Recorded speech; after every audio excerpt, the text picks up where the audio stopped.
दिल्ली में गंदी राजनीति के कारण बस मार्शल हुए बेरोजगार। कहा, हर विधानसभा में आम आदमी पार्टी और भाजपा का करेंगे विरोध।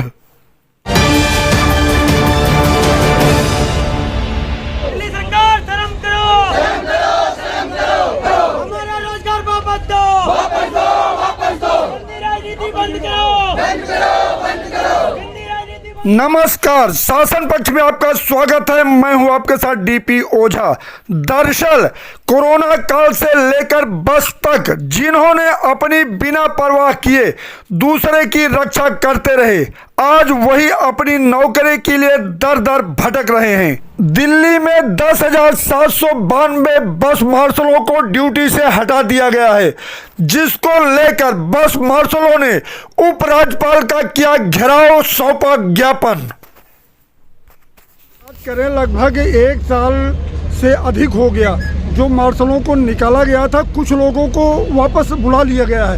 3 महीने या 4 महीने के लिए उससे कोई हमारा पेट भर जाएगा या घर चल जाएगा हमारा, उससे हमारा घर नहीं चलेगा ना। उससे खाकी वर्दी वाला कभी बेरोजगार होता है?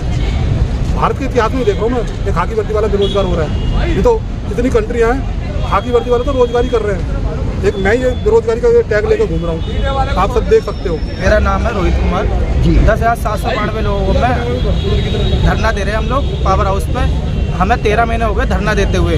13 महीने में जिसमें दिल्ली सरकार और एलजी साहब ने एक दिमाग लगाया कि इनकी भीड़ को तोड़ा जाए, तो उन्होंने हमें 4 महीने के लिए टेम्परेरी, जिससे कि चुनाव भी निकल जाए और अपनी सत्ता लाने के लिए उन्होंने हमें एक लॉलीपॉप दिया, जो 4 महीने का लॉलीपॉप दिया। उस 4 महीने में क्या है, हमारे 1700 लोगों ने रजिस्ट्रेशन कराया है। आपको क्या 1700 लोगों का ही वोट चाहिए?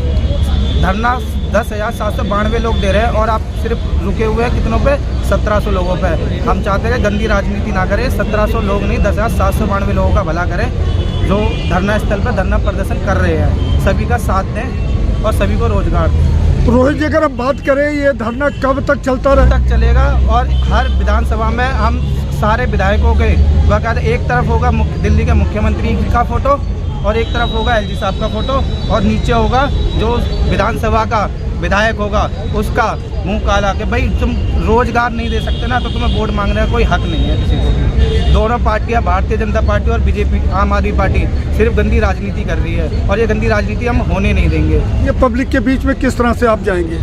ये पब्लिक को हम अपना काम दिखाएंगे, जिस तरीके से हम लोगों ने काम करा है। जब हम बसों में महिला सुरक्षा के लिए लगे हुए थे तो हमने ना तो धर्म देखा ना उम्र देखी, सबकी रक्षा करी, सभी की सुरक्षा करी। उसमें जिसमें कि कोरोना काल में भी हमने रक्षा करी और मैं खुद बस में मार्शल था, तो मैंने खुद 14 साल की बच्ची को ही किडनैप होने से बचाया था। सुरक्षा का मेरे को क्या मिला है? सिर्फ ये मिला है कि जी बेरोजगार और कर दिया 13 महीने बाद। जो हमारा कदम होगा, दिल्ली के 70 के 70 विधानसभा में हम जाएंगे। आज हमें दिल्ली सरकार 1 महीने के अंदर नहीं मानती है और दिल्ली की जो सरकार है वो हमारे 1 महीने का जो टाइम है चुनाव आचार संहिता लगने से पहले वो नहीं मानती है। तो हम दिल्ली सरकार का और बीजेपी और आम आदमी पार्टी दोनों का विरोध कर रहे हैं कि आप लोग राजनीति हमारे मुद्दों पर क्यों करना चाहते हो। बस मार्शल ही मुद्दा मिला आपको राजनीति करने के लिए। हम रोजगार मांग रहे हैं, आप राजनीति कर रहे हो। हम मांग रहे हैं तो आप विधानसभा में बहस करते हो। हम मांग रहे हैं रोजगार तो आप कहते हो जी हम तो एक दूसरे के पैर पकड़ रहे हैं। जी आपके पास पावर नहीं है सप्ताह में काम करने का, तो मैं कह रहा हूँ आप इस्तीफा दे दो ना। आप विधानसभा को भंग करो दिल्ली की और खत्म करो। क्या जरूरत है मुख्यमंत्री की जब पावर ही नहीं है? एलजी साहब के पास में, तो एलजी साहब को चलाने दो। एक आदमी होना चाहिए दिल्ली का मालिक, 10-10 आदमी मालिक बने हुए। भाई केंद्र की सरकार भी है, एलजी साहब भी है, दिल्ली के मुख्यमंत्री भी, 3-3 लोग दिल्ली को संभाल रहे हैं, फिर भी दिल्ली का यह हाल हो रहा है कि 10,000 लोगों को रोजगार नहीं मिल पा रहा है। सबसे शर्म की बात है कि केंद्र की भी सरकार यहाँ पर है, माननीय मोदी जी, जो पूरे देश पूरे वर्ल्ड के अंदर डंका पीट रहा है उनका, कि वो रोजगार दे रहे हैं, वो लोगों की सुरक्षा के महसूस कर रही है। ये सरकार आई बीजेपी की, मैं कह रहा हूँ दिल्ली के अंदर दोनों सरकार काम कर रही है। आम आदमी भी कर रही है, उनके एलजी भी कर रहे हैं बीजेपी के, और बीजेपी में केंद्र की सरकार है, फिर भी 10,000 लोगों को रोजगार नहीं मिल पा रहा। बड़ी शर्म की बात है कि ये सत्ता में आने के बाद 2025 में क्या करेंगे? फिर भी कहेंगे कि हमारे पास में पावर ही नहीं है, हम तो क्या नाम है केंद्र से लेंगे, हम तो क्या नाम हमारे पैसे नहीं है, बजट नहीं है। तो दिल्ली के टैक्स का पैसा कहाँ चला गया? भाई हमारे 10,000 लोगों के, उनके परिवार का भी तो टैक्स का पैसा है। जो एलजी साहब बैठे हुए उन गाड़ियों में घूम रहे हैं, पेट्रोल फूक रहे हैं, भाई वो कहाँ गया पैसा? दिल्ली के अंदर में इतने कॉर्पोरेट ऑफिस है, इतने टैक्स आते हैं, वो पैसे कहाँ चले गए? वो सारे के सारे पैसे कहाँ चले गए इसका कोई जवाब नहीं है। राजनीतिक पार्टियां दोनों मिलकर, मैं कहना चाहता हूँ बस मार्शलों के साथ में पहले तो ये कहते हैं कि आम आदमी पार्टी और बीजेपी अलग है, लेकिन यहाँ पर दोनों पार्टियां मिलकर राजनीति कर रही हैं। वो रोजगार नहीं देना चाहती, वो खाली जुमलेबाजी देना चाहती है कि आप 3 महीने का रोजगार ले लो, इलेक्शन हम बीत जाएगा, उसके बाद आप अपने घर चले जाओ, हमारे पास रोजगार नहीं है। अरविंद केजरीवाल जी का एक 11 तारीख को एलजी साहब का वो प्रस्ताव था कि इनको निकाल दिया जाए, उस पर ये दोनों कर्री राजनीति करते हुए आ रहे हैं। हमें यही नहीं पता चलता है आज तक कि हमारे साथ खड़ा कौन है। आम आदमी पार्टी जब हमारे लिए बात उठाती है तो हमें लगता है कि वो हमारे साथ है, पता चलता है कि बीजेपी उसको कैंसिल करवा देती है। जब वो उठाते हैं, राजनीति भरपूर दोनों कर रहे हैं, दोनों ही अपने मार्शल कह रहे हैं। 9 साल तक दूसरी पार्टी कहती रही अरविंद केजरीवाल की पुलिस थी, अब अरविंद केजरीवाल के पास जाते हैं घेरने के लिए, वो कहते हैं भाजपा के गुंडे हैं। हमें यही नहीं पता चल पा रहा एक वर्दीधारी लोग कहाँ पर हैं, किसके साथ हैं। जब एक बेल्ट वाला व्यक्ति जो सुरक्षा करता हो, जब महिलाओं की बसों में सुरक्षा करी, बुजुर्गों की सुरक्षा करी, यहाँ यही कहना चाहते हैं एलजी साहब को और दिल्ली सरकार को, सर जी आप तो 3 महीने के बच्चे को पोल्यूशन में लगाए हैं, उसके जगह पे आप ये लिख देते कि 4 महीने या 3 महीने आप पोल्यूशन में ड्यूटी कर लो, उसके बाद जो आपकी जगह पे चले जाए। लेकिन 2 लाइन वो नहीं लिख पाए, सिर्फ वो लिखे 3 महीने।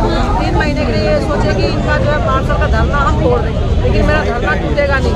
जो भरे थे, हम लोगों ने बोले थे चलो कोई बात नहीं, सरकार के भी कहना मानते हैं, तो बच्चे ने भर दिए थे। लेकिन अब जब हमें दिख रहे हैं कि अगर बिल्कुल ये लोग कुछ नहीं कर रहे, तो ये नहीं चलेंगे। जो सरकार हमें नौकरी देंगे हम उसका वोट दें, जो सरकार हमें नौकरी नहीं देंगे, जब पेट में रोटी नहीं तो आवाज़ नहीं निकलती है। जो हमें पेट में रोटी देंगे, हमारे बच्चे का दूध देंगे, बिस्किट देंगे, हम उसी का आवाज़, दूसरे किसी का आवाज़ नहीं है। तो पिछले 13 महीने हो गए हमें, शायद ये धरना इतिहास का सबसे लंबा धरना होगा। गांधी जी ने ये बोला है कि आप आइए, हम आपकी आवाज़ सुनेंगे। तो हम कौन है? हम पाकिस्तान से निकल के आए हैं क्या? हम भी तो यहीं के हैं ना वोटर। हमें तो, मुझे तो कभी कभी लगता है हम दिल्ली के हैं ही नहीं, रिफ्यूजी हैं।